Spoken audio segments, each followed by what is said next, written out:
At 103 years old, I learned a truth many people only accept far too late. Not every person in your life deserves to remain there. They will call it coldness, selfishness, ingratitude. But sometimes what they call hardness is simply a tired soul closing the door before dying inside. I am not talking about abandoning someone who needs love. I am talking about those who enter your life like a visitor, and before you realize it, they are already sitting on your peace, using your guilt as if it were a reserved chair. Some people do not want your presence. They want your access. They do not want your heart. They want your energy always available. My name is Mildred Thompson, and if I am still here after 103 years, it is not because I pleased everyone. It is because, perhaps far too late, I learned to cut off 3 types of people before they cut away the little life I still had left in me. And today, I am going to tell you who they are, through my own story. Maybe you know this kind of exhaustion. The phone rings, and before you even look at the name on the screen, your chest already knows what is coming. It is not a conversation. It is a demand in disguise. It is not affection. It is another weight being placed on your back, as if you were born to carry everything in silence. You answer because you feel guilty. You reply because you do not want to seem cruel. You smile because you learned a long time ago that good people do not disappoint anyone. But after the call ends, the house feels heavier. The cup is still on the table, the window is still open, the world is still the same. Only you feel smaller inside. And the saddest part is that these people rarely arrive by breaking down the door. They arrive asking for a small favor, a quick moment of attention, a little more patience. Then they ask for your afternoon, your evening, your peace, your health, your joy, and when you try to breathe, they still make you feel guilty for needing air. I know this because I have lived long enough to see many good people disappear inside their own kindness. And maybe you are disappearing little by little too, calling something love when it has already become exhaustion. So, before I tell you who I had to cut off, I need to ask you something. How many people still have access to you only because you are afraid of seeming like a bad person? My name is Mildred Thompson. I was born when the world still seemed to believe that a decent woman should endure everything with a small smile and a neatly set table. I saw presidents change. I saw streets fill with too many cars. I saw letters turn into messages on glowing screens. But one thing almost never changed. Good people still feel guilty for closing the door. Today, at 103 years old, I live in a simple house on a quiet street where the mornings arrive slowly. My cup of tea almost always gets cold before I finish it, because sometimes I find myself looking at the empty chair across the table, remembering people who passed through my life as if they had the right to take a piece of me with them. Some of them called me difficult when I started saying no. Others said I had changed, as if continuing to be hurt were proof of character. And some looked at me with pity, as if an old woman with few visitors were an abandoned old woman. They never understood. My house became quieter, yes, but it also became cleaner on the inside. I did not learn this early. I spent decades confusing patience with permission, compassion with servitude, love with endless availability. And the first person I had to cut off did not seem dangerous. On the contrary, she seemed only sad, needy, always needing me. Her name was Helen Carter, and for many years I thought saving her was my obligation. Helen Carter was the kind of woman who never came to the door empty-handed. She brought a bag, a coat folded over her arm, a tired expression on her face, and a sadness so large it seemed to fill the room before she even sat down. I would make coffee, pull out a chair, and listen to every word, every complaint, every tear. And for years, I thought that was friendship.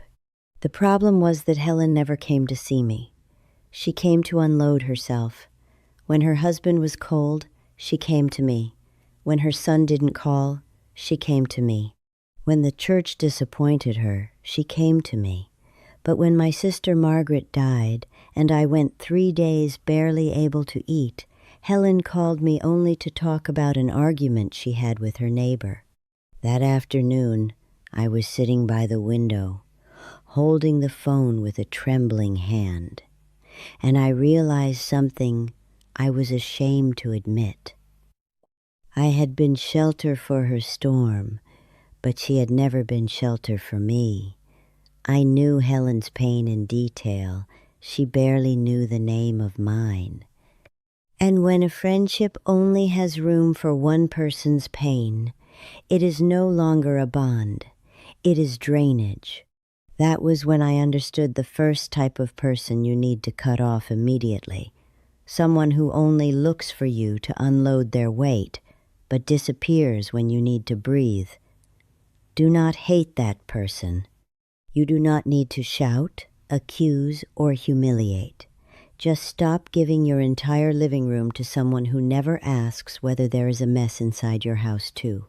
Because compassion without limits becomes self-abandonment, and it took me far too long to learn that.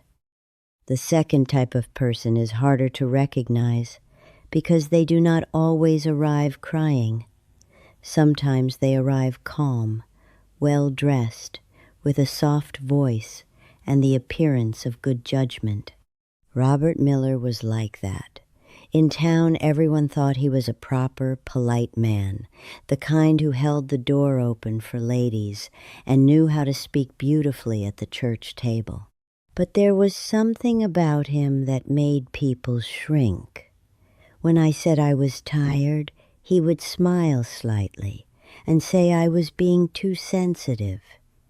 When I suspected something, he would say my age was making me imaginative. When I tried to set a boundary, he turned my clarity into confusion, as if I needed to apologize for seeing what was right in front of my eyes. It took me years to understand that certain people do not need to raise their voice to hurt you. They simply diminish your confidence drop by drop. They make you doubt your own memory, your own pain, your own intuition. And when you start asking yourself, am I exaggerating? They are already winning a war you did not even know was happening. So listen to a 103-year-old woman. Cut off anyone who makes you feel guilty for noticing the truth. Cut off anyone who calls your pain drama, your boundaries, rudeness, and your lucidity bitterness. A person who loves you may disagree with you, but they do not need to destroy your confidence to prove they are right. And the third type was the hardest for me because it did not come disguised as sadness or reason. It came disguised as love. The third type of person is the one who uses love as a leash. And maybe this is the most dangerous kind, because they do not appear as an enemy. They appear as a son, a brother, a nephew, an old friend, a family member, someone who knows exactly which words to press to make you obedient again. My nephew Daniel Thompson used to do this to me.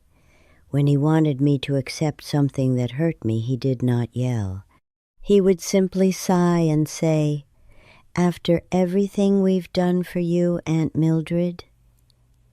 And that sentence entered me like an old key opening a door I should have locked long ago. Suddenly, my will disappeared. My peace felt like selfishness, and I would give in again just so I would not seem ungrateful. But true love does not need to threaten abandonment to get obedience. Someone who loves you may feel sad about your boundary and may not even understand your decision at first. But they do not turn your own history against you. They do not use the past as an eternal debt. They do not take a beautiful memory and turn it into a chain around your ankle. So cut off, or at least distance yourself from, anyone who only loves you while they can control you. Cut off anyone who calls control care, guilt, family, and obedience gratitude. Because one thing I learned far too late is this: when someone needs to make you feel small in order to stay close, that person is not protecting love. They are protecting the power they have over you. After many years, I began to see my life as a house, not a large, beautiful house, perfect for guests, but a simple house with an old table, a door that creaks a little, and a few windows that still let the light in.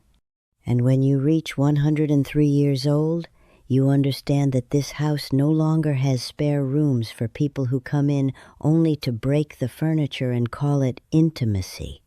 For a long time, I handed keys to people who should have stayed on the porch. I gave too much access to those who had no care for what they found inside me.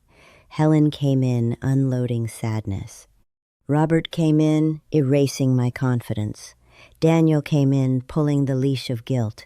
And I, wanting to be good, let them all walk in as if protecting my peace were bad manners. But a door does not exist only to separate you from the world.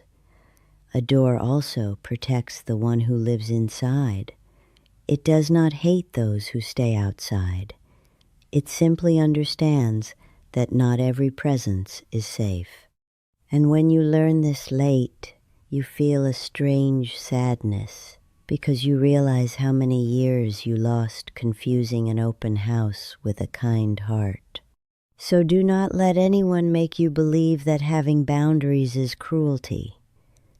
Cruelty is demanding that someone grow old without rest just to keep other people comfortable.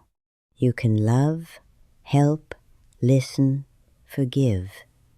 But you do not need to hand the key to your soul to someone who never learned how to enter without destroying. The question now is different. How do you close the door without turning into stone inside? Closing the door does not mean wishing harm on anyone. Sometimes it begins simply by letting the phone ring one more time, taking a deep breath, and understanding that other people's urgency is not always an order for your soul to run. It begins by answering less, explaining less, justifying less. You do not need to write an entire speech to protect your peace. Some forms of freedom begin with a simple sentence, "I can't today." And when guilt comes, because it always does, do not treat that guilt as proof that you are wrong. Many times, it is only the old habit of abandoning yourself trying to lift its head one last time. You do not need to hate Helen, Robert, or Daniel to stop opening the door. You only need to remember that your life also lives inside you. And someone who truly loves you does not demand that you evict yourself from your own house to make room for other people's mess. Today, at 103 years old, I do not say this because I have become a cold woman. I say it because I spent far too much time confusing kindness with leaving my doors open to anyone. The peace I have now did not come from winning arguments. It came from no longer allowing certain people to walk in, only to leave my soul in disorder. Cut off those who only dump their weight on you, those who make you doubt your own clarity, and those who use love as a leash. You do not need to hate.